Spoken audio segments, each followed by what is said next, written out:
Actually ಹೊಸ ವರ್ಷಕ್ಕೆ ಒಳಗೆ ಬರೋಕ್ಕಾಗಲಿಲ್ಲ ನನಗೆ ಕಾರಣಾಂತರದಿಂದ. ಅದಕ್ಕೆ ನಿಮಗೆಲ್ಲರಿಗೂ ಕೂಡ ಹೊಸ ವರ್ಷದ ಶುಭಾಶಯಗಳು.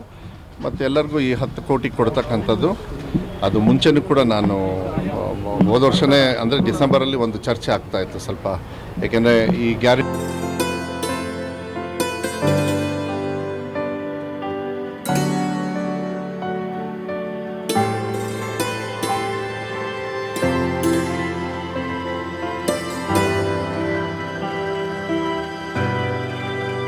ಡಿಸೆಂಬರಲ್ಲಿ ಒಂದು ಚರ್ಚೆ ಆಗ್ತಾಯಿತ್ತು ಸ್ವಲ್ಪ. ಏಕೆಂದರೆ ಈ ಗ್ಯಾರಂಟಿ ಯೋಜನೆಗಳೆಲ್ಲ ಕರೆಕ್ಟಾಗಿ ಅನುಷ್ಠಾನ ಆದಮೇಲೆ ಒಂದು ನೀವು ನೆನಪಿಟ್ಕೊಳ್ಬೇಕು, ಇಷ್ಟು ದಿವಸ ಹಣ ವ್ಯವಸ್ಥೆ ಎಲ್ಲಿ ಹೋಗಿದೆ ಅಂತ ಹೇಳಿದರೆ, BJP ಹಿಂದಿನ ಸರ್ಕಾರ ಮಾಡಿರ್ತಕ್ಕಂಥದ್ದು ಕಾರ್ಯಕ್ರಮಗಳನ್ನು ಘೋಷಣೆ ಮಾಡ್ತಾರೆ, ಅದಕ್ಕೆ ಹಣದ ವ್ಯವಸ್ಥೆ ಇಟ್ಟಿರಲಿಲ್ಲ. ನಾನು ಎಷ್ಟೊಂದು ಸತಿ ನಿಮಗೆಲ್ಲ ಹೇಳಿದ್ದೀನಿ, ನನ್ನ ಇಲಾಖೆಯಲ್ಲೇ ಸುಮಾರು 2,500 3 ಸಾವಿರ ಕೋಟಿ ಬರೀ ನನ್ನ ಇಲಾಖೆ, ಒಂದು ಇಲಾಖೆ.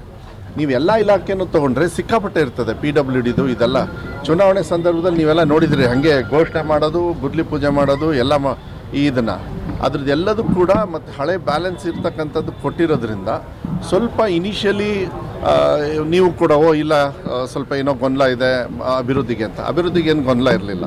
ಒಂದು ತಿಳ್ಕೊಳ್ಬೇಕು, ಹಣದ ವ್ಯವಸ್ಥೆನ ಇವತ್ತು ನೇರವಾಗಿ ಜನರ ಜೋಬಿಗೆ ಹಾಕ್ತಕ್ಕಂಥ ಇಲ್ಲ ಮನೆಗೇ ತಲುಪಿಸ್ತಕ್ಕಂಥ ವ್ಯವಸ್ಥೆಯನ್ನು ಮೊನ್ನೆ ಸಿದ್ದರಾಮಯ್ಯ ಸರ್ಕಾರದವರು ನಾವೇನು ಗ್ಯಾರಂಟಿ ಯೋಜನೆಯಲ್ಲಿ ಮಾತು ಕೊಟ್ಟಿದ್ದೀವಿ ಅದು ಕೊಟ್ಟಿದ್ದೀವಿ.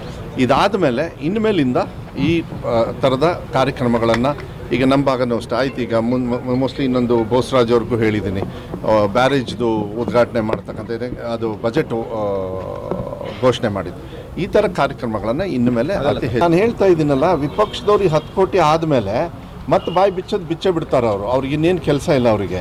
ನಾವು ಅದಕ್ಕೆ ಉತ್ತರ ಕೊಡಬಾರ್ದು. ನಾವು ಡೆವಲಪ್ಮೆಂಟಿಗೆ ನಾವೇನು ನಮ್ಮ ಕೆಲಸ ಕರ್ತವ್ಯ ಇರ್ತದೆ ಅದು ಮಾಡಬೇಕು. ನೀವು 10 ಕೋಟಿ ಕೊಟ್ಟ ಮೇಲೆ 100 ಕೋಟಿ ಕೊಡ್ರಿ ಅಂತಾರೆ. 100 ಕೋಟಿ ಕೊಟ್ಟ ಮೇಲೆ ಇದು ಬಟ್ ಏನಾಗಿದೆ, ಯಾಕೆ ಲೇಟ್ ಆಗಿದೆ ಅದನ್ನು ಅರ್ಥ ಮಾಡ್ತಕ್ಕಂಥದ್ದು. ಯಾಕೆಂದರೆ ಆ್ಯಕ್ಚುಲಿ ಅವ್ರದ್ದು ತೊಂದರೆ ಇತ್ತು ಗ್ಯಾರಂಟಿಗಳನ್ನು ಅನುಷ್ಠಾನ ಮಾಡೋದು. ನಾನು ನಿಮಗೆ ಹೇಳ್ತೀನಿ, ಒಂದೊಂದು ಗ್ರಾಮ ಪಂಚಾಯತಿಗೆ ನೀವು ಲೆಕ್ಕ ತೊಗೊಳ್ಳಿ, ಒಂದು ಗ್ರಾಮ ಪಂಚಾಯತಿಗೆ ಹಣ ಸುಮಾರು 8 ಕೋಟಿ 9 ಕೋಟಿ ಒಂದು ಗ್ರಾಮ ಪಂಚಾಯತಿಗೆ ನೇರವಾಗಿ ಜನರು ಮನೆಗೆ ಬಂದಿದೆ ಅಂತ ಹೇಳಿದರೆ ಇದಕ್ಕೆ ಒಳ್ಳೆ ಕಾರ್ಯಕ್ರಮನೂ ಅಲ್ವಾ ಹೇಳಿ ನೋಡೋಣ.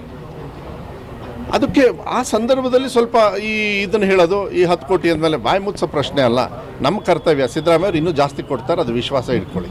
ಇಲ್ಲ ಪಾಲಿಕೆದು ನನಗೆ ಕಂಪ್ಲೇಂಟ್ ಬಂದಿದೆ, ಒಂದು ಕಂಪ್ಲೇಂಟ್ ಕೂಡ ಏನೋ ಆಗಿದೆ ಅದನ್ನು ನಾನು ರಿವ್ಯೂ ಮಾಡಿ ನಿಮಗೆ ವಿಶ್ವಾಸವನ್ನು ಕೊಡಲಿಕ್ಕೆ ಇಷ್ಟಪಡ್ತೀನಿ.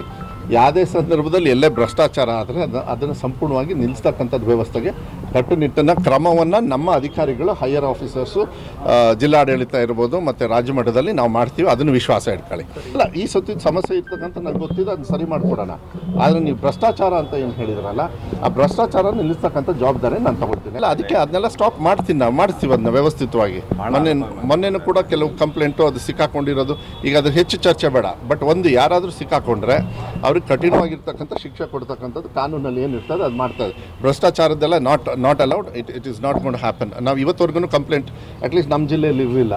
ಫಸ್ಟ್ ಟೈಮ್ ನೀವು ಈ ಕಂಪ್ಲೇಂಟು ನಾನು 1.5 ವರ್ಷ ಆದಮೇಲೆ ನಿಮ್ಮ ಬಾಯಿಂದ ಇದು ಕೇಳೋದಕ್ಕೆ ನಾನು 100% ಅದಕ್ಕೆ ನಾನು ಎಕ್ಸೆಪ್ಟ್ ಮಾಡೋದಿಲ್ಲ. ಇದನ್ನು 100% ನಿಲ್ಲಿಸಬೇಕು.